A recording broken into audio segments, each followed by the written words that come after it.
Hello दोस्तों। तो आज क्या किस चीज़ के बारे में मैं आपको लोग बताने वाला हूँ, क्या प्रॉब्लम्स हैं। तो कुछ लोग जो थे वो सीपीयू एसआई की तैयारी कर रहे हैं, सीपीयू आई दिल्ली पुलिस एसआई या फिर पैरामिलिट्री फोर्सेस के एसआई की। कुछ लोगों को मेरा नेचर पसंद नहीं आ रहा है कि उनको लग रहा है कि मैं तेज़ बोल रहा हूँ, लेकिन ऐसा नहीं है। मेरी आदत है थोड़ा तेज़ बोलने की, लेकिन मैं स्लो डाउन करने की कोशिश कर रहा हूँ। आवाज़ क्लियर आए इसके लिए मैं धीरे बोल पा रहा हूँ। और बाकी अगर आपको आवाज़ क्लियर नहीं आ रही है तो सॉरी ब्रो, इससे ज़्यादा क्लियरिटी मैं नहीं कर सकता क्योंकि मैंने फ़ैन बंद कर रखा है। मैं थोड़ा गर्मी सफ़र कर रहा हूँ आप लाख के लिए, आप लोगों के लिए। तो आप लोग भी समझें कि मैं कोई यूट्यूबर नहीं हूँ फ़िलहाल, एंड ना मेरा कोई मोटिव है अभी के लिए कि मैं आपको कुछ एडिट करके या फिर कुछ एडिटिंग स्किल्स। एडिट करने के लिए कुछ चीज़ चाहिए होती हैं, जैसे लैपटॉप। तो लैपटॉप मेरा ख़राब हुआ है किसी रीज़न से, तो मोबाइल है मेरे पास और एक आईपैड है।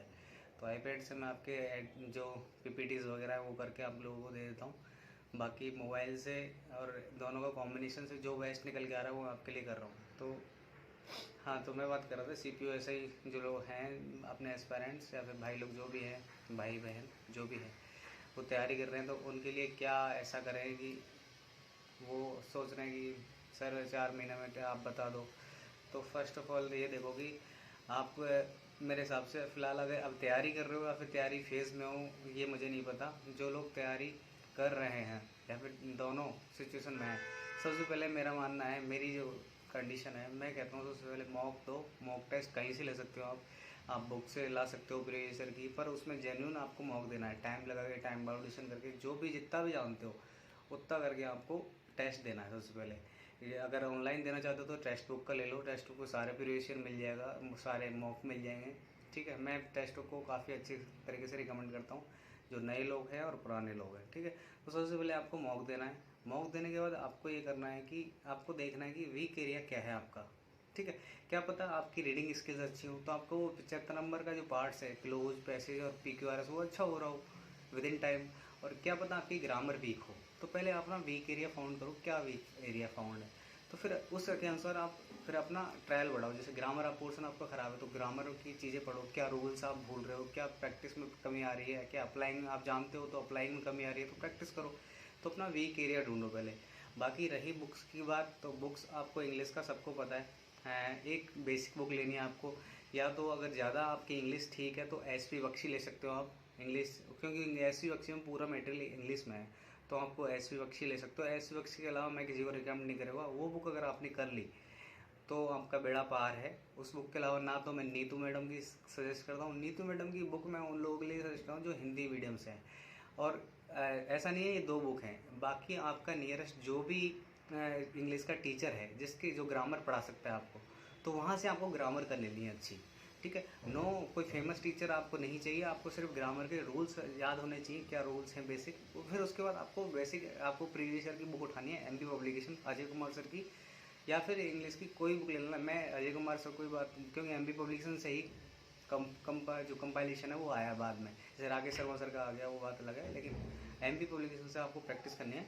तो प्रैक्टिस करनी है इन द सेंस कैसे करनी है आपको प्रैक्टिस। तो इंग्लिश की प्रैक्टिस के लिए आपको डेली क्या करना है, 2-3 मॉक देने हैं फ्री के, यानी कि 50 क्वेश्चन आपको डेली, 50-50, 2-3 सेट लगाने हैं। चाहे आपकी ग्रामर अच्छी है चाहे नहीं है, आपको उन मौक़ों से कुछ ना कुछ सीखना है। जैसे आपको रूल्स आपने पढ़ रखे हैं बेसिक्स से, एक बार पढ़ लिया टॉपिक, जैसे नाउन पढ़ लिया, तो नाउन की जो अगर उसमें एरर आ रही है तो वो देखना है कि नाउन अप्लाई कैसे हो रहा है, क्या प्रॉब्लम है, सॉल्यूशन उसमें डिटेल दे हुआ है। तो वहाँ से आपको डिटेल सॉल्यूशन एनालाइज करना है, पेपर दे 2-3 पेपर देने के बाद हमेशा। तो MP पब्लिकेशन के, और जो भी पेपर दे रहे हो उसका अलग से नोट्स बनाना है कि ये प्रॉब्लम मेरे से फाइंड नहीं हो रही, तो ऐसे ऐसे करके नोट्स है, और ये वोकैब है, ये 1 वर्ड है जो मेरे को याद नहीं है। ठीक है, ये चीज़ें आपको डेली बेसिस पे करनी है। तो आपको अलग से एक कंटेंट बन जाएगा आपका जो आपको याद नहीं है, और फिर उसमें से सॉर्टिंग करो, रिवीजन करो, जो फाइंड करो कि कठिन कौन सा जो मेरे को फिर भी याद नहीं हो रहा, तो उसका एक अलग से चेकलिस्ट बना लो। तो ये आपका इंग्लिश का हो गया। ठीक है, इंग्लिश की आपको प्रैक्टिस ऐसे ही करनी है एग्जाम तक। बाकी वीकली आप जो टेस्ट देना चाहते हो वो एक तो देना ही देना है आपको, चाहे आपकी तैयारी हो चाहे नहीं हो। फिर उस टेस्ट से आपको एनालाइज ज़रूर करना है। बाकी कई लोग कहते हैं तैयारी होने के बाद देना आपको मॉक, तो मैं नहीं कहता। मॉक से आपको नंबर नहीं देखने, पहली बात। मॉक से आपसे भिड़ना नहीं है, ईगो हर्ट नहीं करना। आपका ये लर्निंग फेज़ है, तो लर्निंग फेज़ में आपको क्या करना है, मॉक से सिर्फ अपनी गलतियाँ सीखनी है। मॉक से मार्क्स नहीं देखने आपके। जब आपका टाइम हो जाए, जैसे एग्जाम की 1-2 महीने, 1-1.5 महीना बचा है, आपकी तैयारी कंप्लीट है, 2-3 बार रिवीजन हो गया, तब आपके मार्क्स एक जगह आके रुक गए हैं, तो वो क्यों रुक गए, वो चीज़ आपको फाइंड करनी है। उसके लिए आपको ईगो हर्ट कर सकते हो, लेकिन अभी स्टार्टिंग में आपको ईगो हर्ट नहीं करना। जो लोग ऑलरेडी पहुंच चुके हैं 150-60 इंग्लिश में, उनको थोड़ा क्या करना, उनका प्रॉब्लम आ रहा हो रीडिंग स्किल्स में, यानी कि 75 नंबर का जो पार्ट है क्लोज, पैसेज और क्लोज में, उनके लिए एक बुक है नियॉन पब्लिकेशन की, जिसमें उनका जो क्लोज है, पैसेज है, इनका ढंग से डिटेल सॉल्यूशन दिया हुआ है, तो वो कर लो आप। बाकी आप ऐसा करो, कुछ ना कर पाओ तो रीडिंग हैबिट डाल लो इंग्लिश की। जैसे कोई इंग्लिश की आपने कुछ भी इंग्लिश का कोई मटेरियल लो, पढ़ने की आदत डाल लो। जैसे एक एप्लीकेशन है, वो डाउनलोड कर लेना, वोकैब 24/7 वाईफाई स्टडी की है। तो उस जो एप्लीकेशन है उसमें क्या आता है, उसमें डेली क्विज आती हैं, उसमें कुछ एडिटोरियल आते हैं। अब तो वो पेड हो गई है, पहले वो फ्री थी। अगर आप पेड वर्जन भी लोगो 200-300 रुपये मिल जाएगा मेरे हिसाब से। तो उसमें एडिटोरियल आते हैं आपके, वोकैब आती हैं, और एक अड्डा 24/7 डाउनलोड कर लो आपके क्विज़ के लिए। ठीक है, ये 2 एप्लीकेशन आपके लिए होनी चाहिए आपके मोबाइल में, अड्डा 247 और वोकैब 24/7। ठीक है, अड्डा 247 सारे सब्जेक्ट्स की क्विज आएंगी आपकी। और दूसरा इसमें हाँ, वोकैब 24 में इंग्लिश से रिलेटेड मैटर आएगा। और फिर ये तो आगे आपका इंग्लिश का पार्ट। उसके अलावा मैथ में, तो मैथ आपको पता है एक बेसिक बुक है, देख लीजिए आप। बेसिक बुक में आपका चैप्टर आपको पता है बुक कौन सी है। सबसे पहले अगर मेरी बुक लिस्ट जानना चाहोगे तो मैंने कोई ऐसी बुक नहीं ली थी। बाकी मेरा RS अग्रवाल जैसा ही कॉन्सेप्ट है। RS अग्रवाल जो बुक है अपनी, उसका बेसिक कॉन्सेप्ट पढ़ो पहले 1 महीने में। आपको ऐसे नहीं करा मैं उसके मार्क्स उसी से क्वेश्चन हो जाएंगे आपके। तो सबसे पहले आपको बेसिक नॉलेज आ जाएगी उससे। उसके बाद आप किसी टीचर जैसे राकेश सर हैं, या फिर कोई भी फेमस आपको यूट्यूबर लग रहा है, या फिर गगन सर है, कोई भी सर है। मैंने पर्सनली रिकमेंड मैंने नहीं की है ज्वाइनिंग, मैंने लोकल टीचर से पढ़ाई करी है। उसके बाद मेरे को इतना समझ आ गया था कि टीचर कुछ नहीं कर सकता, प्रैक्टिस आपकी है। कुछ शॉर्ट ट्रिक वो दे सकता है आपको, कुछ शॉर्ट ट्रिक वगैरह, कि हाँ ये एवरेज से अप्लाई होगा, ये एलिगेशंस वाले से हो जाएगा, तो कुछ कॉन्सेप्ट वो आपको दे देगा। बाकी जो भी नया क्वेश्चन आएगा एग्जाम में, वो आपको आपकी बेसिक स्किल से ही करना है। ठीक है, तो ये आपका मैथ होगा। मैथ का प्रैक्टिस आपको ऐसे करना है, आपको टाइम बाउंड लगा के मैथ के क्वेश्चन करने हैं। जैसे मैथ में आपको ऐसा करना है कि 100 क्वेश्चन आप कर रहे हो डेली के, तो वो क्वेश्चन ऐसे नहीं करने कि आप 100 क्वेश्चन दिन भर में कर रहे हो बैठे बैठे 2-4 घंटे लगा दिए। आपको 100 घंटे आपके मेंस के हिसाब से लगाओ, कितने घंटे में करने होते हैं, 2 घंटे में।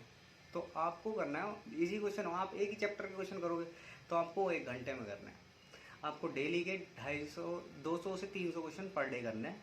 और ऐसा करना है कि रनिंग जैसे एग्जाम में करते हैं ना, आ गया ठीक है, नहीं हुआ बोला कि आगे बढ़े, तो ऐसे करना है पहले फेज में।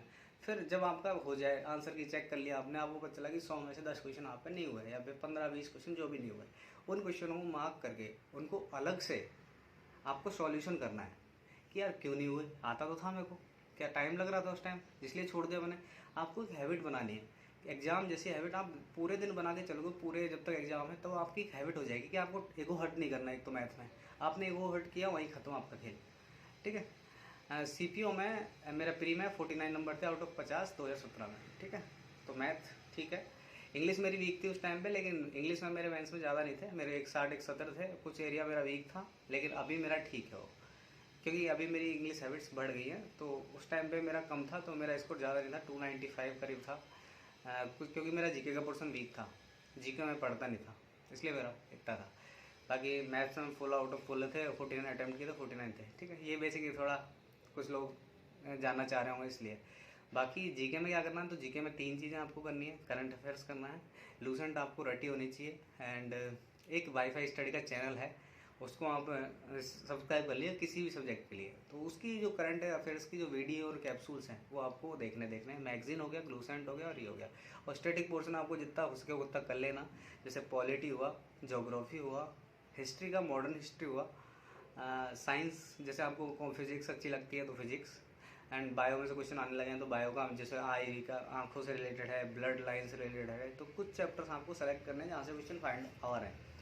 बाकी जीके के लिए आप निखिल सर की जो ब्लैक बुक आती है तो वो भी ले सकते हो। एक ब्लैक बुक अगर लेना चाहो जैसे, तो ब्लैक बुक भी सजेस्ट कर दूंगा, निखिल सर की अच्छी है, निखिल सर जेन्युइन है। मेरा सब मैं उनसे टच में, मतलब इन द सेंस उसके पोर्टल से टच में, एक तो SSC ट्यूब और क्यू मैथ्स दोनों से 2017 के टच में आया था, और 17 से मैं अभी तक टच में हूँ। चाहे मेरा सिलेक्शन हो गया लेकिन अभी भी मैं टच में हूँ, तो वो लोग जेन्युइन है, तो उनसे देखना है आपको।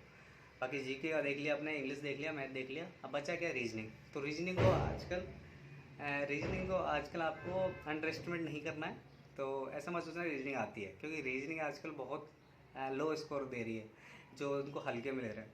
तो रीजनिंग के लिए आपको जो प्रीवियस ईयर अब चल रहा है, जो ट्रेंड चल रहा है अभी CGL का या CPO का, तो प्रीवियस ईयर आपको करना है और उनके लॉजिक सीखने की क्या दिक्कत आ रही है बस। और ऐसा कुछ नया ही नहीं पढ़ना, पर्टिकुलर जो चैप्टर आपको वीक लगता है उस चैप्टर को सर्च करो यूट्यूब पे फ्री मटेरियल बहुत है, बुक में देखो। नहीं आता है तो आप लोग मेरे को कमेंट कर सकते हो, जो भी चीज़ आपको लगती है कि मैं आपके लिए कर सकता हूँ तो आप कमेंट कर दीजिएगा। और कुछ दिन बाद अभी आपने 500 सब्सक्राइब हो गए तो एक कम्युनिटी, एक टैब खुल जाएगा उम्मीद है। तो वहाँ पे मैं आपकी पोलिंग ले लिया करूँगा कि कौन से टॉपिक पे वीडियो बनानी है, तो उससे हेल्प हो जाएगी आपकी। बाकी कुछ दिन मैं आपको बुक भी दिखा पाऊँगा कि ये बुक मैंने यूज़ करी थी। अभी मैं कुछ रीज़न से घर जा रहा हूँ तो मैं अभी वीडियो नहीं बना पा रहा हूँ, मेरा कुछ प्रॉब्लम हो गया घर पे, तो इसलिए मैं जा रहा हूँ। बाकी कुछ लोग गुस्सा हो रहे हैं तो उनके लिए सॉरी भाई, जितना हो पा रहा है उतना कर रहा हूँ। और कुछ चीज़ें क्या पता जो सेलेक्टेड हैं या फिर जो ड्यूरिंग फेज 1-2 साल हो गया है उनको SSC में, क्या पता वो लोग अच्छा जानते हो। तो मेरा उनसे कोई टकराव नहीं है कि आप लोग कम जानते हो ज़्यादा जानते हो। मेरा उनसे जिंदगी में हेल्प कर सकता हूँ, जो लोग मानते हैं कि हेल्प कर सकते हो उनके लिए मैं वीडियो बना रहा हूँ। मेरा आप लोगों से कोई ऐसा नहीं है कि मेरा कोई ऑफेंड होना है या फिर मुझे गुस्सा आना है। और कुछ सजेशन आप लोग दे सकते हो, मेरा ऐसा कुछ नहीं है कि आप मैं इंस्पेक्टर लग गया हूँ तो आपको बोलने का अधिकार नहीं है। अगर मेरी कोई मिस्टेक है, अगर मैं कुछ गलत बता रहा हूँ तो प्लीज़ करेक्ट करने की कोशिश करना। क्योंकि कुछ चीज़ें जैसे एक भाई ने बताई थी मेरे को, शायद दिल्ली पुलिस की जो था सैलरी है उसमें रिलेटेड बताई थी कि सर शायद बेसिक मिल रहा है। तो मेरे हिसाब से बेसिक प्लस DA मिलता था, 13 मंथ की एक्स्ट्रा जो सैलरी मिलती है उसमें एक एक्स्ट्रा मिलता था। तो ऐसे करेक्ट आप कर सकते हो, मैं कॉन्ट्राडिक्ट नहीं करूँगा, जो भी जेन्युइन होगा वो आपको बता दूँगा। ठीक है, तो ठीक है भाइयों, धन्यवाद, बाय, जय हिंद।